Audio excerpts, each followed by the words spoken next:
everyone. My name is Jennifer Hoad, and I'm really excited to be here today to talk to you all about how we can win hearts and minds by leveraging change management and data to unlock real value in our organisations. I'm currently the Change Portfolio and Engagement Manager at British Airways. I've spent most of my career in aviation, having worked with Swissport, Virgin Atlantic, Delta Airways, and most recently British Airways. My background is in portfolio and change management, and my degree's in psychology. During my career, I've seen firsthand how change can make or break a project and ultimately the success of an organisation. So in today's webinar, we're going to focus on 4 areas. What is change management? How change aligns with and is supported by effective use of data? How I've approached change management at British Airways, and finally, hopefully some helpful hints and tips that you can take away and implement in your organisation. So let's dive straight in. What is change management? So I'm going to summarise what change management is and isn't with a little aviation twist. So think of change management as your co-pilot, not the one who just sits there and enjoys the view, but the one who actually helps you fly the plane, adjust the course, and make sure you're heading in the right direction. Change management is having a clear flight plan before takeoff. It's about knowing where you're going, why you're going there, and what's needed to get from point A to B, whether that's a new system or a new process. It's ensuring the crew and passengers are on board. Change management is about making sure everyone, from ground staff to passengers, understand the change and are ready for it. After all, you can't take off if half the crew don't show up.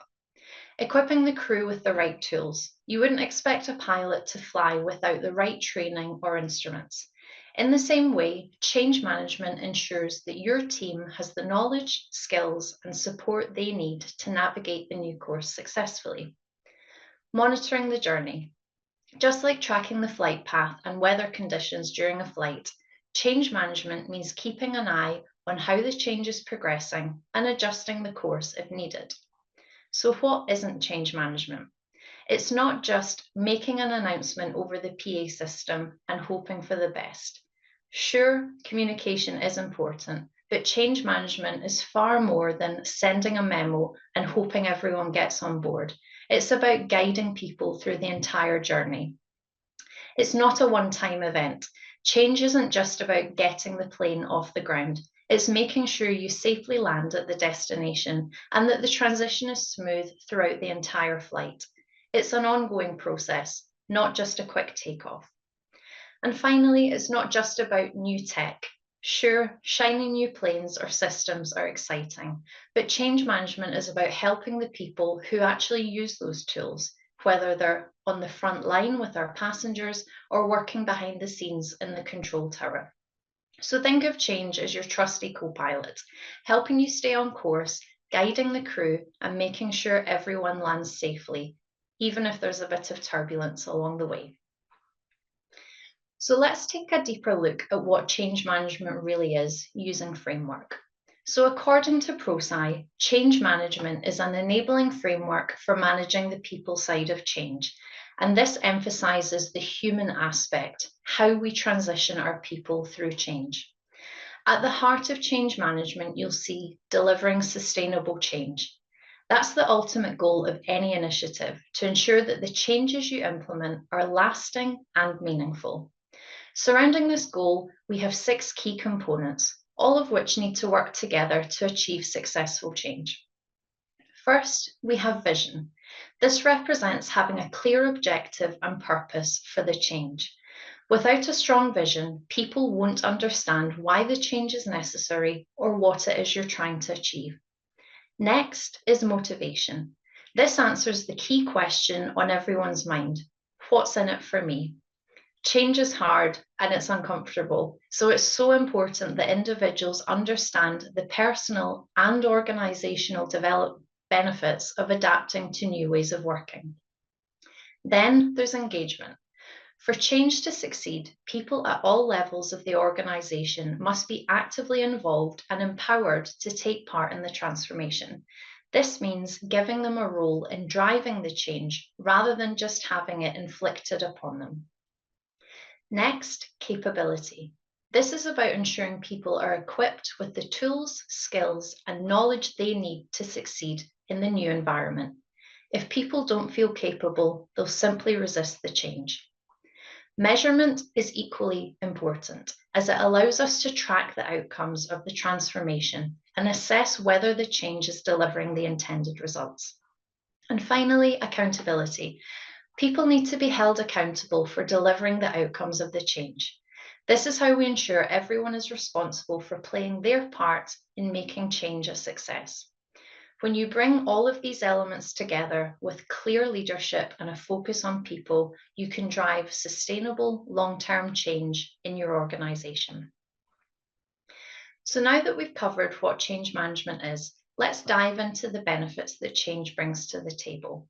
It's not just about managing the transition, but delivering real value to both people and the business. So let's walk through some of the benefits highlighted on this slide. First up is reduced risk and disruption. A structured change management approach minimizes the potential risks and operational disruption that often accompany change. With proper planning and communication, you reduce the chaos and keep things running smoothly during transitions. Studies suggest that projects with effective change management are 6 times more likely to meet their objectives and experience 70% fewer project delays or disruptions. Next, we have enhanced stakeholder management. Change management helps you actively manage and engage stakeholders at all levels, whether that's leadership, employees, or external partners. Keeping everyone informed and involved improves alignment and buy-in, which is critical for success. Research from ProSci shows that 96% of projects with excellent change management have active and visible executive sponsors, contributing to greater stakeholder alignment. Effective change management also means saving time and effort through proactive planning and communication. By addressing any potential issues up front and preparing the team, you reduce the likelihood of surprises or setbacks later on, leading to a smoother, more effective transition. Companies that effectively manage change are 30% more likely to deliver projects on time and 50% more likely to stay within budget. A well-managed change process significantly increases the chances of success. Without a structured approach, change initiatives often fail due to lack of engagement or poor execution. Change management ensures that all the right pieces are in place: clear goals, resources, and people, so that you can achieve your desired outcome. According to McKinsey, organizations with a structured approach to change management are 2.6 times more likely to exceed their financial and operational objectives. Change management fosters better communication, trust, and engagement, which is vital for reducing change fatigue. Employees often experience resistance and fatigue if changes aren't communicated clearly or if they feel left out of the process. Engaging them early builds trust and often reduces resistance. Communication plans integrated into change management improve employee engagement by up to 29%, according to a Gallup study. Additionally, reducing change fatigue leads to a 25% improvement in organizational performance. And finally, ongoing measurement. This allows you to track progress and identify areas for improvement. By continuously assessing how well the change is going, you can make adjustments, highlight successes, and learn for future initiatives. Measurement helps ensure that change delivers long-term value. Organizations that regularly assess change outcomes see 70% more success in future initiatives by learning from past implementations, according to research done by PwC. So in summary, change management isn't about getting from A to B. It's about reducing risk, improving communication, engaging stakeholders, and ultimately ensuring the change sticks. These benefits are what helps organizations not just survive change, but thrive because of it. Okay, so now let's talk about how data plays a critical role in supporting change management. Data isn't just about numbers on a spreadsheet. It's about providing clarity, guiding decisions, and ensuring that the changes we implement are grounded in reality. So first, data provides evidence for why change is necessary. When proposing a major change, it's much easier to convince stakeholders if you have the data to back it up. Whether it's performance metrics, customer feedback, or market trends, data helps us make informed decisions and craft effective implementation strategies. Data also helps in identifying opportunities for change. By analysing performance data or inefficiencies in current processes, we can spot areas where change is needed. These insights allow us to target efforts where they will make the most effort. Once the change is underway, data becomes crucial for measuring impact. By tracking KPIs and other metrics, we can see if the change is delivering the desired results. Are we improving productivity or reducing costs? Data gives us that insight so that we know we're on the right track. Another key benefit is enabling adaptability. Change initiatives often don't go according to plan, so continuous data analysis lets us monitor progress in real time and adjust course if needed. This ability to pivot based on data really does ensure that the change remains relative and effective as it unfolds. Now let's break down a few key data-driven strategies that support change management. First, employee sentiment analysis. Surveys, health checks, feedback tools, and HR data help us understand how employees are feeling about the change.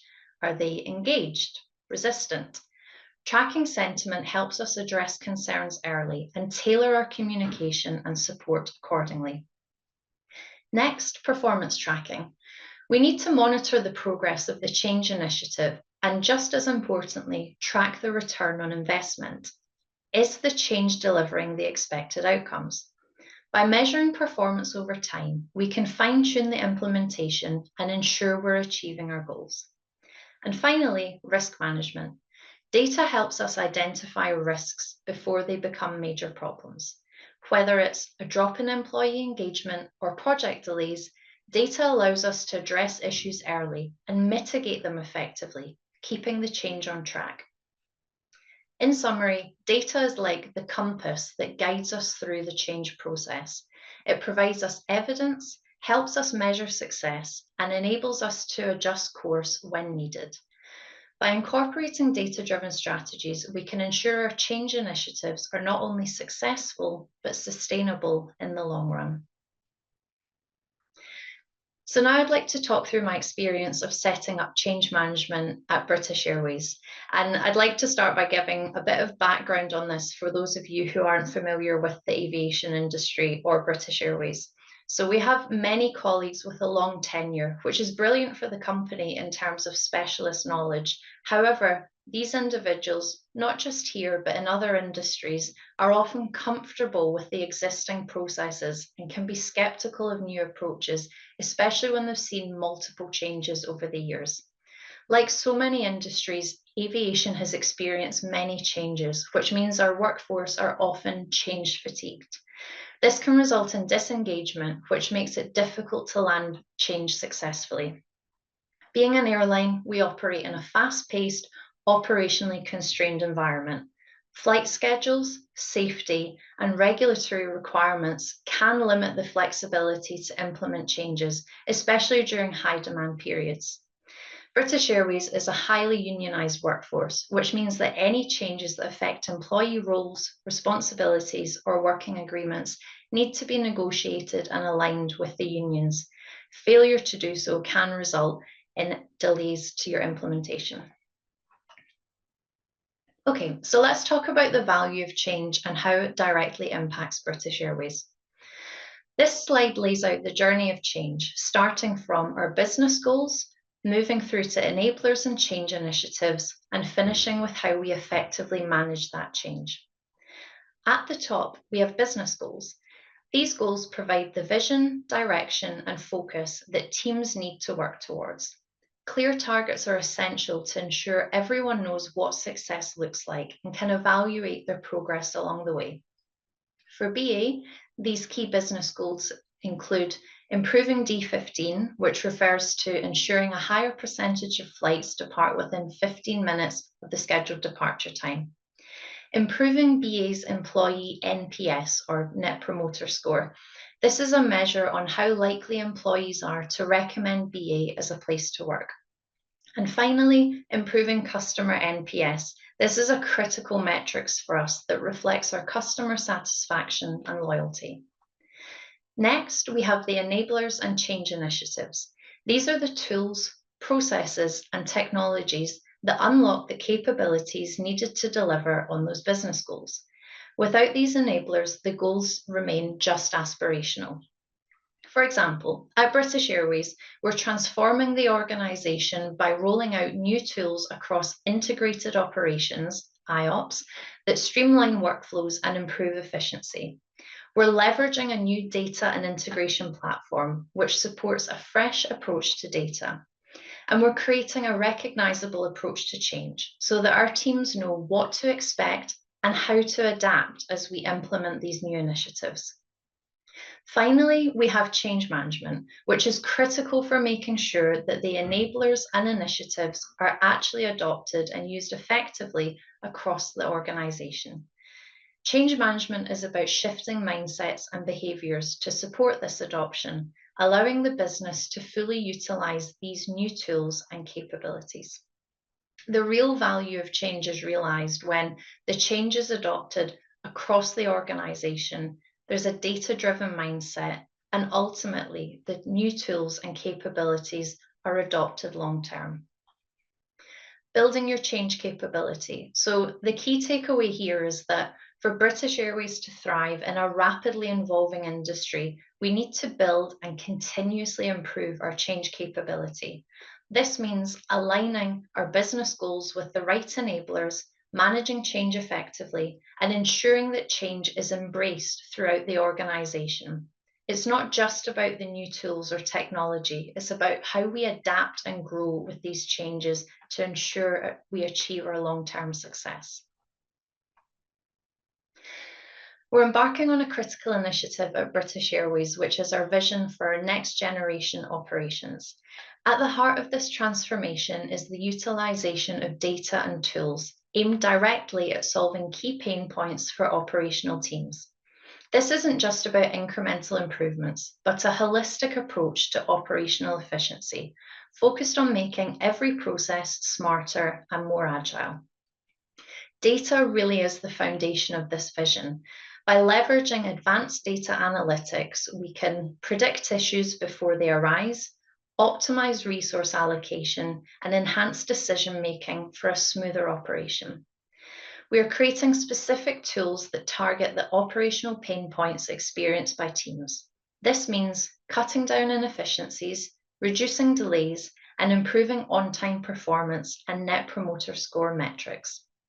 With this vision, we are preparing Heathrow's operation for the future, ensuring smoother processes, enhanced performance, and ultimately a better customer experience. This holistic approach gives our operational teams the tools they need to succeed whilst focusing on both short-term and longer-term strategic outcomes.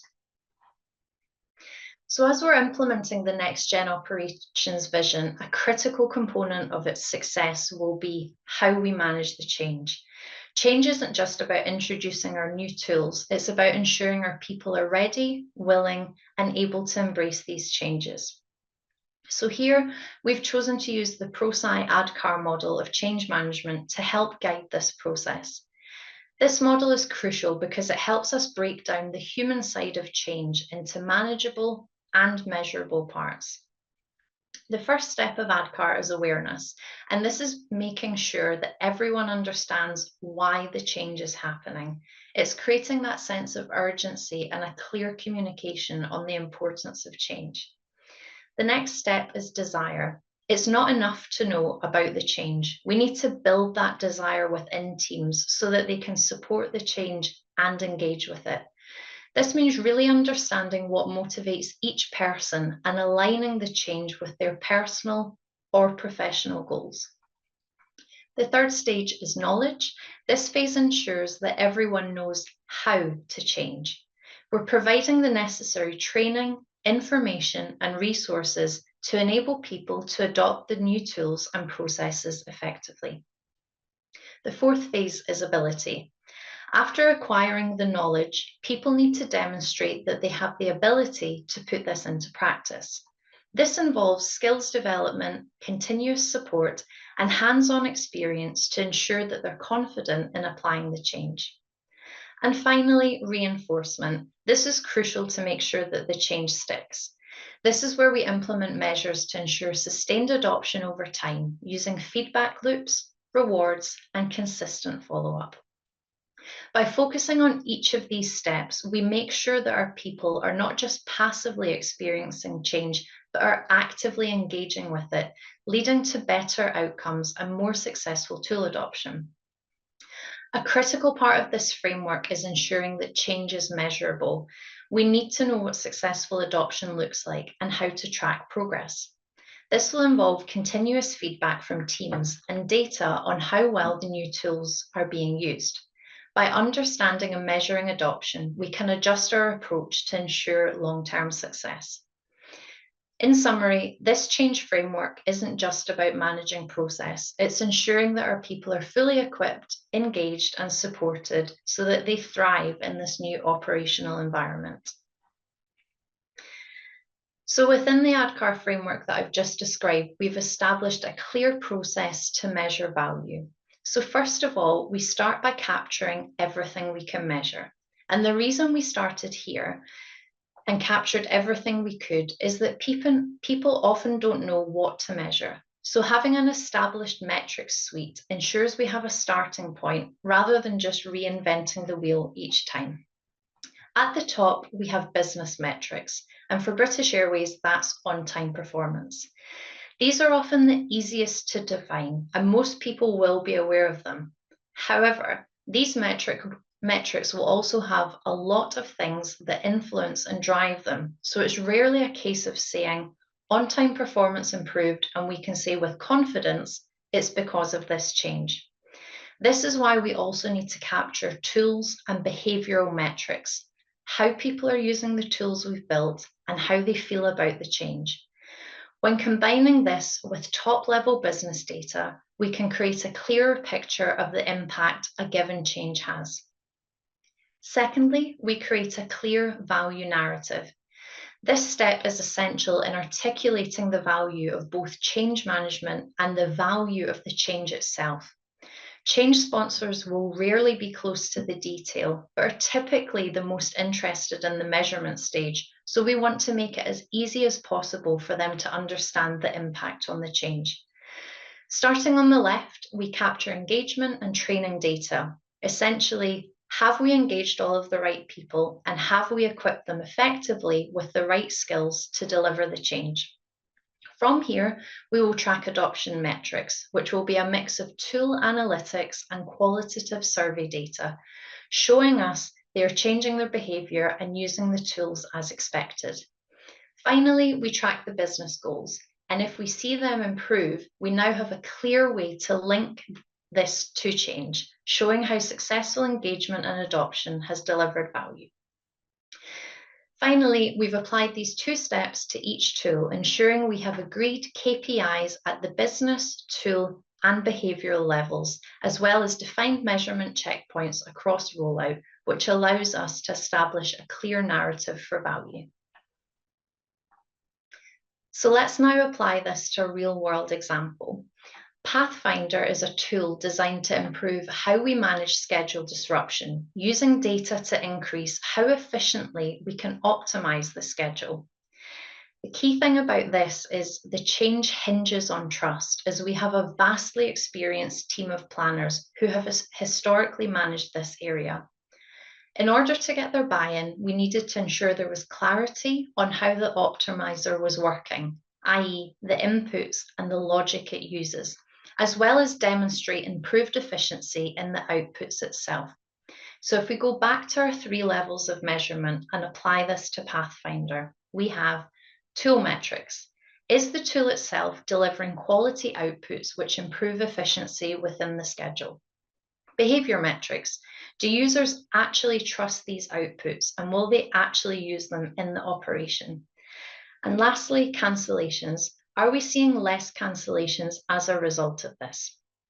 With these three things in place, we've been able to track the value of Pathfinder, showing the percentage of improved solutions generated from the tool, those which are workable and improve on the existing output, and the percentage of these which were implemented by users and the impact to cancellations.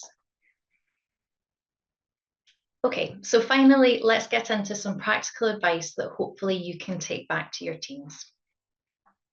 So firstly, it's really important to involve stakeholders right from the start. Executive sponsorship is critical to making any change effort successful. Data can help you build a compelling story for why change is needed. It's really hard to argue with facts, and data can turn a vague idea into something actionable. When communicating the need for change, always try and use data to make the why clear. Data-backed storytelling is much more compelling than just saying, we need to do this because I said so. Try and personalize the message. If different teams are impacted in different ways, tailor the data insights to show them how the change will benefit them specifically. Throughout the process, you'll want to monitor progress using metrics like adoption rates and feedback. Do be prepared to adjust course if data shows that something isn't working as expected. Flexibility really is key. Finally, try to promote a culture where decisions are driven by data, not just intuition. This not only helps with the current change, but also sets the stage for future improvements. Make sure employees have access to the data they need to make informed decisions, and this gives them ownership in the change process. Before I wrap up, I just wanted to touch on a few common pitfalls that I've seen in change management. So, underestimating resistance. People are naturally resistant to change. We all have habits and comfort zones. So if you don't anticipate resistance, your project could hit some serious roadblocks. Data can help identify where that resistance might come from. Neglecting the human impact. It's really easy to get wrapped up in process and technology, but at the end of the day, change management is all about people. Make sure you're addressing their concerns and supporting them throughout the transition. And lastly, not tracking success. If you don't track your success with regular KPIs, you won't know whether the change is working. And this is where data really does become your best friend. So to wrap up, a few key takeaways. Change management is all about people. It's about guiding them through transitions in a structured and supportive way. Data is crucial for aligning your change efforts with business goals and for tracking progress. There are practical strategies such as engaging stakeholders, clear communication, and continuously monitoring data that can help make your change initiative successful. Thank you so much for listening. I would love to open up the floor to any questions if there are any. And Sonia, I'll hand back to you.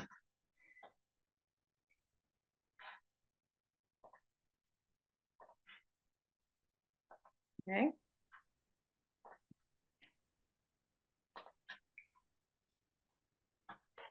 All righty. So I'm going to check the chat to see if there are any questions. Oh, am I still sharing my screen? Yes. Thank you. No.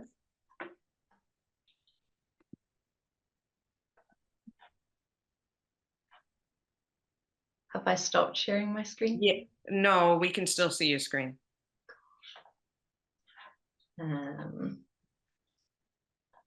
There we go.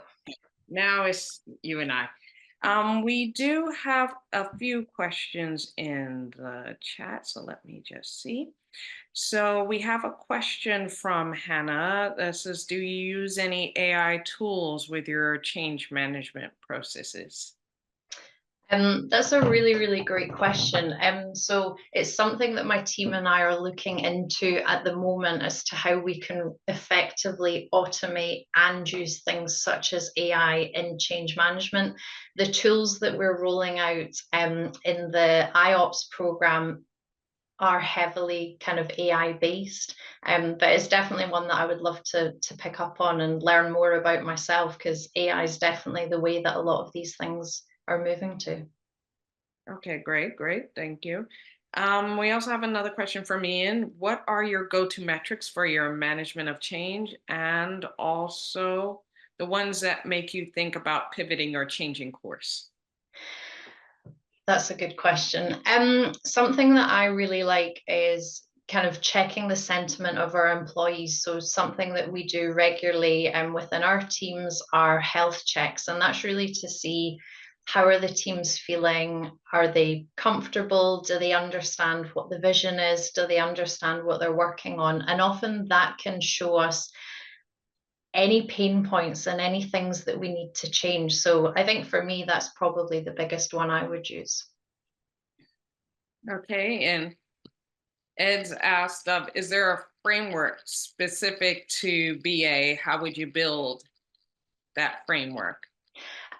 So what I walked through there, so ADCAR is a framework by ProSci that I've used extensively in aviation. I really like it. It's very human-centric.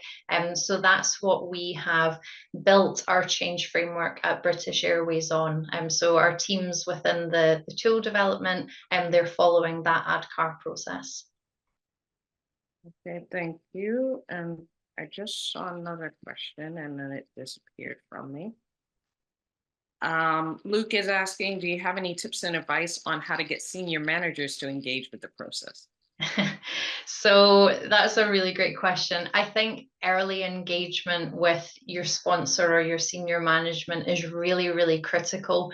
Far too often, I've seen sponsors engage too late in the journey. And for me, sponsors really need to be active and visible throughout a change. So I think to kind of give any advice, it's engage early, make sure you understand what's in it for them. Are there any things that they're nervous about? And then if you have that early engagement, hopefully you can mitigate some challenges later on in the program.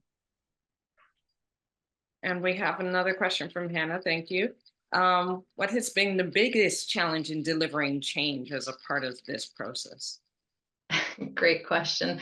I think that the biggest challenge that you come across are people who are resistant to change. And let's face it, change is uncomfortable. I'm personally terrible at change, but I think that makes me quite good at my job because I can really empathize.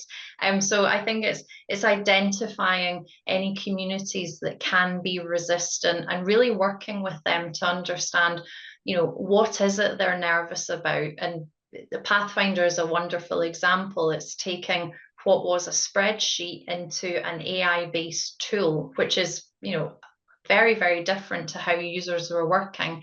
And that made people feel very uncomfortable. You're automating something. Does that impact my job? So really understanding those, and actually the sweet spot is getting them to then champion the change. And I've seen that so many times where you take someone who's been really resistant and they actually become an advocate of the change, and that's so powerful. And that's something else that can really help is having a change champion network. So individuals within teams who can really champion the work that you're doing.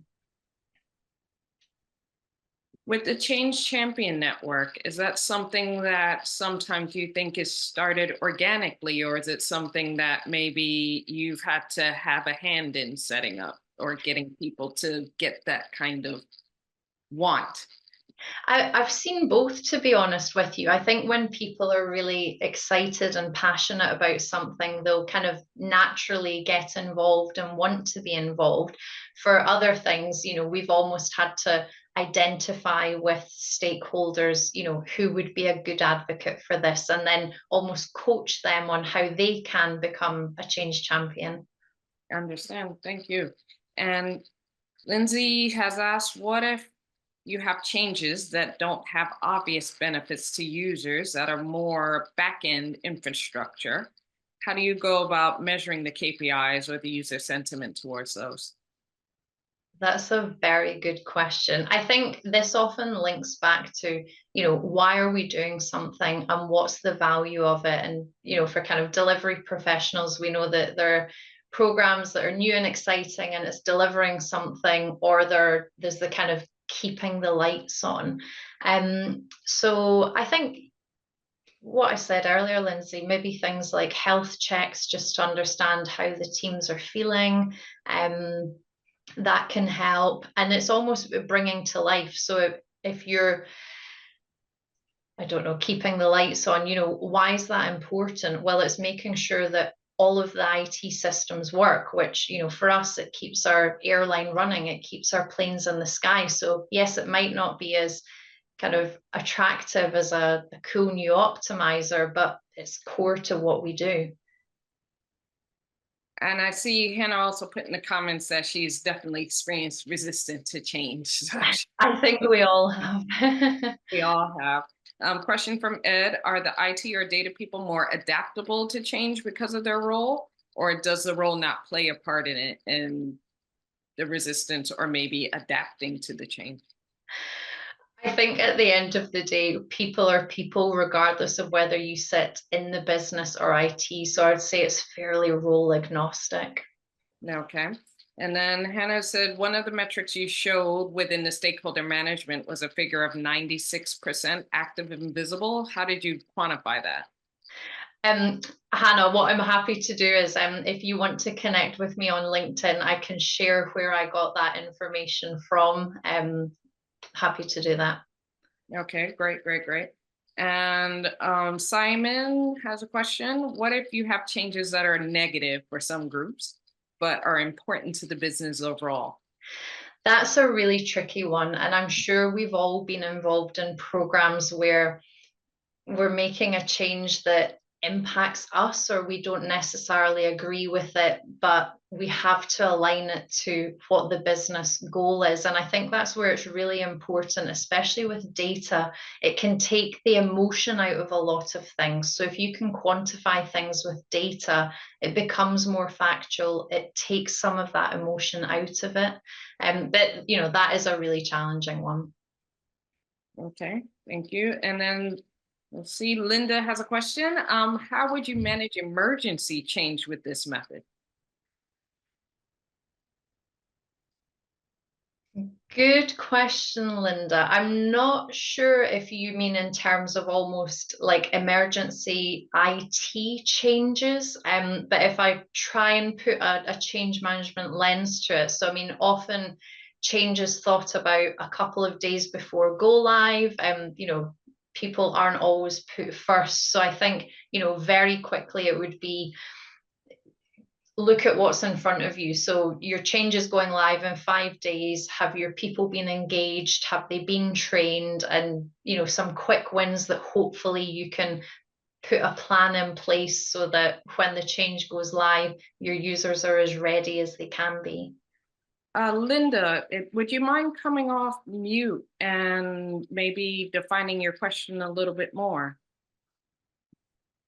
Hi, can you hear me? Yes. Yes, we can hear you. Yeah, I Hi, was Linda. thinking, especially as you work in the airlines, but say but there's this scenario where something, no, not blows up literally, but some incident like, the IT attacks we've had, and to respond to that, you've got to do some change because you need to keep running. So it's like literally a bit of like disaster recovery planning, isn't it? So how do you do scenario planning where you do change control methods? So if this disaster happens, this is the change control process will activate, if that makes sense.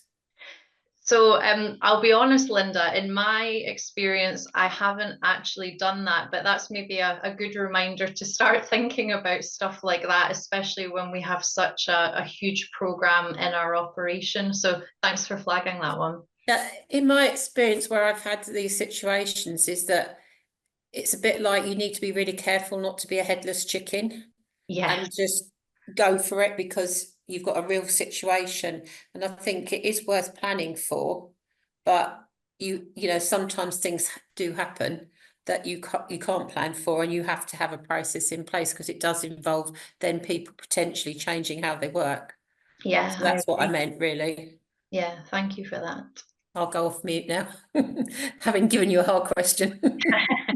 Thank you, Linda. Thank you. Thank you. I guess question for me, with the work that you've done in change management, my question would be, are there any pointers or gotchas or any, I guess, signposts that you'd recommend for somebody who's maybe new to the industry, or even if they've been in for years, but those kind of repeated things that it's like these are my staple of things that I come into every data project with? Give a couple of those. I think my number one thing thinking about change management is the what's in it for me, because once you can identify what's in it for me, you can then understand what training needs done, what engagement activities need done, what resistance might I face, and kind of put plans in place for that. And we're really fortunate here that we do have a change management team, but for me, change is something that should just become part of delivery. We should always be thinking about our people, because ultimately the tools that we put in place are only going to be as successful as how they're adopted by our users. So yeah, I think what's in it for me would be my absolute number one. And then secondly, it would be around early engagement. The earlier you can engage your sponsors and the people impacted by the change and have that regular ongoing cadence of engagement, it just keeps everything really open and transparent. No, absolutely, absolutely. And the transparency where people feel like they're being, let's say, part of the journey instead of being forced. Yeah. And that's exactly what it's about, is taking people on a journey and not just inflicting something on them. And if you can really involve them from the beginning, that just helps with them feeling included and ready for what's coming. Absolutely, absolutely. Just wanted to ask in the group if there's any other questions, or if anyone wants to come off mute and ask a question.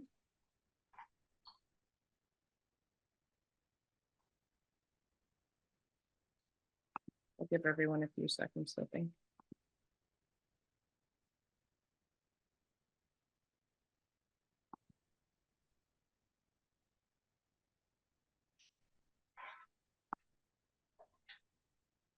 Oh, we have another one from Simon. How do you deal with change fatigue as a change leader?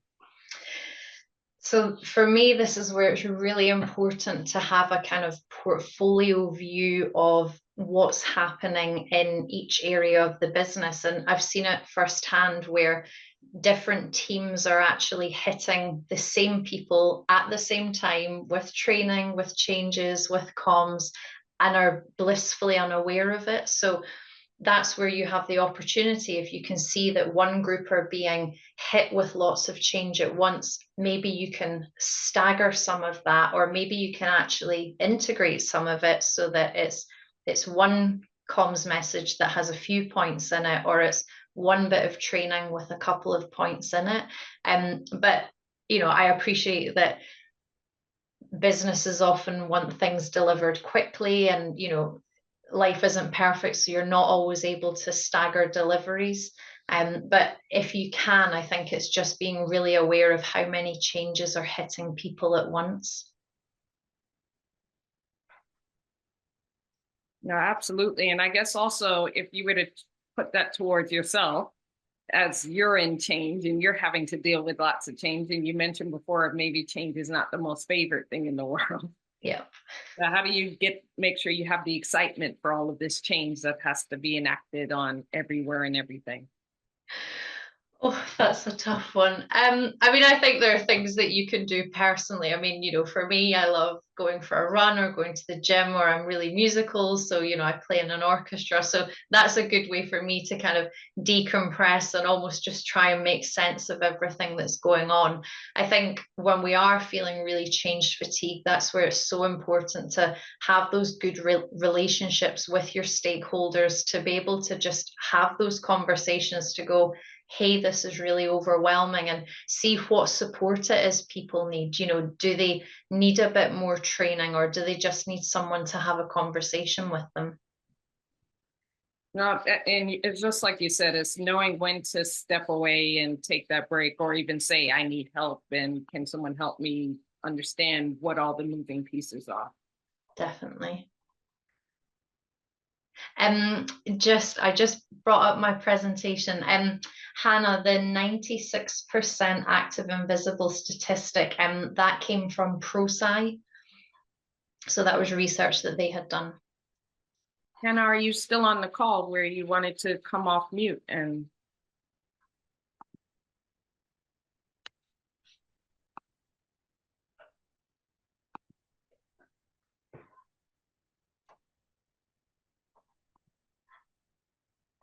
Or either way, you can follow up with Jennifer after the call also, and you can.